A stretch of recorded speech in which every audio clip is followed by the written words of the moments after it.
En este podcast quiero llevarlos a una época de mucho esplendor, de muchos cambios, darles un corto viaje en el tiempo para poder hablarles del Renacimiento europeo, entender un poco en qué consiste este movimiento junto al humanismo. Para ubicarnos en el tiempo, vamos a citar los siglos XIV y XV, a comienzos de la modernidad. Sí, ya en estos siglos podemos hablar de modernidad. El Renacimiento fue un periodo lleno de transformaciones. Acabaron con la Edad Oscura medieval. Esta época oscura, determinada por Europa, la Edad Media, antecedía la Edad Moderna, y esta estaba en un vacío progresivo, y la gente giraba en torno a un solo modo de pensar, que era el teocentrismo. Pero ¿cómo era la mentalidad de estas personas en la época medieval? La Europa medieval vivía en un universo teocentrista, donde la fe se convirtió en argumento filosófico para poder así fundamentar la existencia de Dios. Con la cristiandad todo giraba en torno a Dios, hasta la forma de pensar.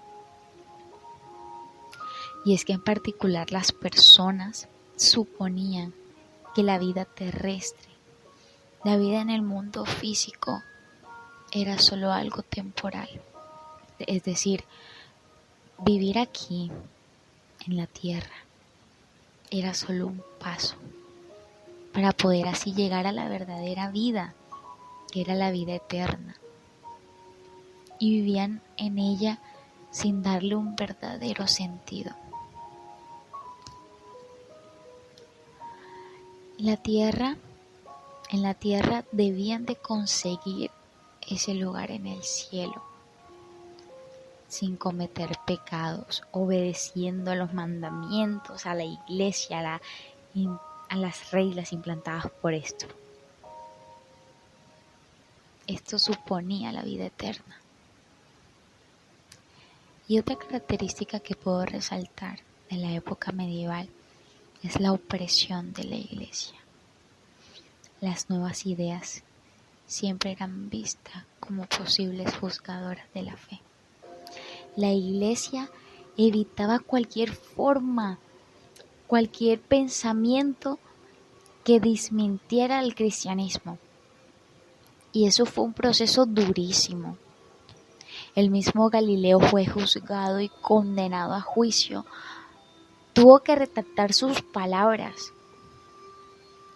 Este fue un proceso muy fuerte, porque es la confrontación de un poder que empieza a requebrajarse por la entrada del mundo de la ciencia.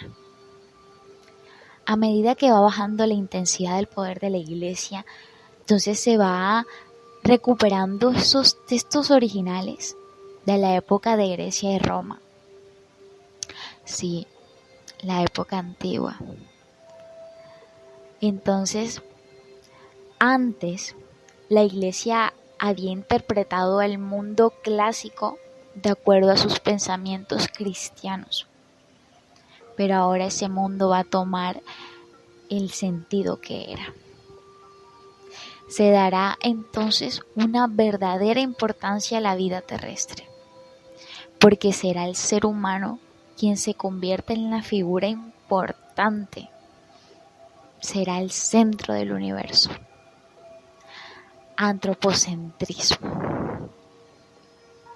Europa entonces va a convertirse en el centro de la historia después de haber estado cientos de años sumisa a una sola idea, al teocentrismo, a una oscuridad. Después de tanta opresión, va a haber una transformación del mundo, una nueva forma de pensar. Y el humanismo, ese va a buscar elevar al máximo los niveles intelectuales de la mente humana. La razón será entonces un elemento y característica fundamental de este renacimiento, de este renacer, de esta época del resurgir, del retomar. Vamos a dejar de un lado lo espiritual, ya no vamos a hablar de eso. Vamos a hablar de algo más táctico, de algo más real. Del hombre como máxima expresión de la naturaleza. Y el humanismo, que veía los aspectos intelectuales, la filosofía, la literatura. El humanismo va a resurgir. Las letras clásicas de esta época del clasicismo, de Grecia, de Roma, fue un proceso de esplendor. Y la imprenta será de tanta ayuda para difundir estas nuevas ideas clásicas, estos nuevos descubrimientos. Grecia y Roma tomaron tanta fuerza, tal increíble fuerza que volvieron a iluminar el mundo. Ya no será un mundo teocentrista, será un mundo real.